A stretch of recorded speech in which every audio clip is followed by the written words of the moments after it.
Hello everyone, welcome to our channel.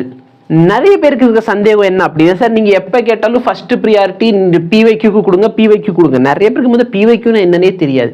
PYQ அப்படின்னு சொன்னீங்கன்னா previous year question. So previous year question எதுக்காக important? இப்போ NTA exam set பண்றாங்கன்னா அதுக்காக ஒரு சில ஸ்டாஃப்ஸை கூப்பிட்டு வருவாங்க. அவங்கள்ட்ட சிலபஸ் கொடுத்துருவாங்க. சிலபஸ் கொடுத்துட்டு क्वेश्चन எடுங்க அப்படின்னு சொல்லுவாங்க.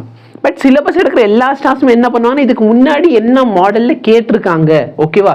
ஏன்னா நம்ம திடீர்னு யோசிச்சு பாருங்க, நீங்க வந்து ஒரே ஒரு ஸ்டாஃப் வந்து ரொம்ப கஷ்டமான கொஸ்டின் எடுத்ததுனால அந்த வருஷம் கட் ஆஃப் ஃபுல்லாவே பாதிச்சிடக்கூடாது, கரெக்டா இல்லையா? ஸோ அவங்கள சொல்லியிருப்பாங்க ஈஸி டு மாடரேட் லெவல் கிட்டே கொஸ்டின் வைங்க, மேபி அங்கங்கே கொஞ்சம் ஹார்ட் கொஸ்டின் சேர்த்துக்கலாம். அப்போ அவங்க எதை ரெஃபர் பண்ணுவாங்கன்னா மோஸ்ட்டாக ப்ரீவியஸ் இயர் கொஸ்டினை அதை ரெஃபர் பண்ணி நெக்ஸ்ட் கொஸ்டின் எப்படி எடுக்க போகிறாங்க.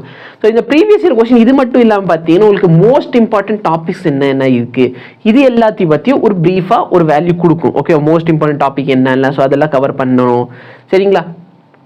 ஸோ இப்போ பார்த்தோன்னா என்கிட்ட ஓகேவா, ஆக்சுவலாக நீட்டு வந்து வேற வேற பேரில் ஓகேவா, state medical entrance, pre medical entrance இந்த மாதிரின்னு சொல்லிட்டு 1988 நடந்துக்கிட்டு இருக்குது.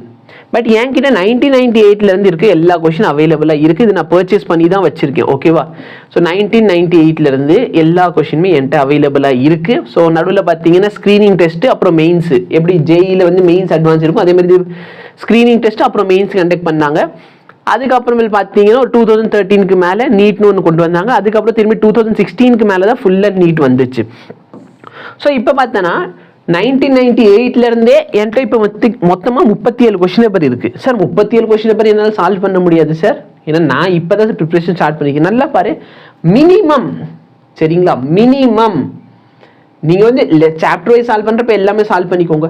பட் மினிமம் ஓகேவா, என்னால் எதுவுமே பண்ண முடியாத பட்சத்தில் இந்த 2019 மேலே கொஸ்டின் பேப்பர் மட்டும் சால்வ் பண்ணுங்க. 1 2 3 4 5 6 7 8 9 இந்த 9 கொஸ்டின் மட்டுமே சால்வ் பண்ணுங்க ஃபர்ஸ்ட் ப்ரியாரிட்டி கொடுத்து, ஓகேவா? நிறைய பேருக்கு என்ன தோணும் அப்படின்னா, சார் ஏன் சார் 2019 மட்டும் எடுக்கிறீங்க, அது ஒரு நல்ல வருஷமா? அது கிடையாது. 2019 மேலே தான் நீட் வந்து NTA கண்டக்ட் பண்ணாங்க. நான் வந்து இப்போ லேட்டஸ்ட்டாக உங்களுக்கு சொல்கிற அனாலிசிஸ் பார்த்தீங்கன்னா எல்லாமே இந்த லாஸ்ட் ஒரு 5 இயர்ஸ் கொஸ்டின் பேப்பர் அனலைஸ் பண்ணியிருக்கேன்னு சொன்னப்போ 2019 கொஸ்டின் எடுத்தேன், 2020 2021 2022 2023 இந்த 5 கொஸ்டின் பேப்பர் எடுத்தா நான் பேசிக் அனலிசிஸ் பண்ணி வச்சிருந்தேன். எந்த லெசன்ல இம்பார்ட்டன்ட், இப்போ டாபிக் வைஸ் அனலிசிஸ் நான் பண்ண போறேன், சரிங்களா? அதை பண்ணிட்டு நான் உங்களுக்கு ஒரு லெசன்லேருந்து அந்த டாப்பிக்கில் என்ன கொஸ்டின் வந்திருக்கு கொடுக்கறதுக்கு ரெடியாக இருக்கேன். பட் எனக்கு ப்ராப்பராக ரெஸ்பான்ஸ் வேணும், ஓகேவா? எல்லா வேலையை விட்டு நான் இந்த வேலைக்கு வந்து இப்போ நல்லா பாரு, ஒரு 9 கொஸ்டின் இருக்குது, ஃபுல் அனலைசிஸ் பண்ணணும், சரிங்களா? அதுக்கப்புறம் அரேஞ்ச் பண்ணணும், அப்புறம் ப்ரொவைட் பண்ணணும். இது பார்த்தீங்கன்னா ஒரு சின்ன விஷயம் கிடையாது. ஸோ உங்களுக்கு வேணும் அப்படின்னா எனக்கு கமெண்ட் பண்ணுங்க. நான் வந்து 19 20 21 22 23 இந்த 5 கொஸ்டின் மட்டுமே அனலைஸ் பண்ணி சொன்னா போதுமா? இல்லை அப்படின்னா இந்த ஒடிசால நடந்தது, நீட்ல வந்து 2020 ஃபேஸ் 2 நடந்தது ஏன்னா இந்த கொரோனானால, அப்புறம் 2022 ரீ எக்ஸாம் நடந்தது ஒன்று, சரிங்களா? ஏதோ ஒரு இன்ஸ்டியூட்ல ப்ராப்ளம் வந்ததுனால ரீ எக்ஸாம் நடந்துச்சு. அப்புறம் மணிப்பூர்ல இப்போதைக்கு ஏதோ ரயட் நடந்துச்சு பார்த்தீங்களா மணிப்பூர்ல, அதனால அங்கே தனி எக்ஸாம் நடத்தினாங்க. அப்படி பார்க்குறப்ப நம்மளுக்கு மொத்தம் 9 டெஸ்ட் நடந்திருக்குது இந்த 5 வருஷத்துல. அப்போ வெறும் 5 கொஸ்டின் பேப்பர் மட்டும் அனலைஸ் பண்ணுவோமா, இல்லை 9 கொஸ்டின் பேப்பர் அனலைஸ் பண்ணி கொடுக்கணுமா? உங்களுக்கு வேணும்னா நான் எல்லா கொஸ்டின் பேப்பரும் கொடுத்துருந்தேன் உங்கள்கிட்ட, நீங்க அனலைஸ் பண்ணுங்க, நீங்க டெஸ்ட் கொடுத்துக்கோங்க, அது உங்க பாடு. பட் உங்களுக்கு வேணும்னு சொன்னால் நான் வந்து இந்த 9 கொஸ்டின் சொன்னால் 9 கொஸ்டின் அனலைஸ் பண்ணிட்டு அதுலேருந்து டாபிக் வைஸ் கொஸ்டின் பிக் பண்ணி தரேன். இல்லை அப்படின்னா 5 கொஸ்டின் பேப்பர்லேருந்து மட்டும் பிக் பண்ணணும், எனக்கு வேலை இன்னும் ஈஸியாக முடியும். ஸோ உங்களுக்கு என்ன வேணுங்கிறத நீங்கள் சொல்லுங்கள், அதுக்கேற்ற ப்ராக்டிஸ் பண்ணுவோம். இது மட்டும் மினிமம் இந்த 9 கொஸ்டினாவது நீங்கள் சால்வ் பண்ணிட்டு தான் போகணும் எக்ஸாமுக்கு, சரிங்களா? இதோட கம்மியெல்லாம் போகக்கூடாது. ஸோ இந்த 5 கொஸ்டின் பேப்பர் நல்லா சால்வ் பண்ணுங்க.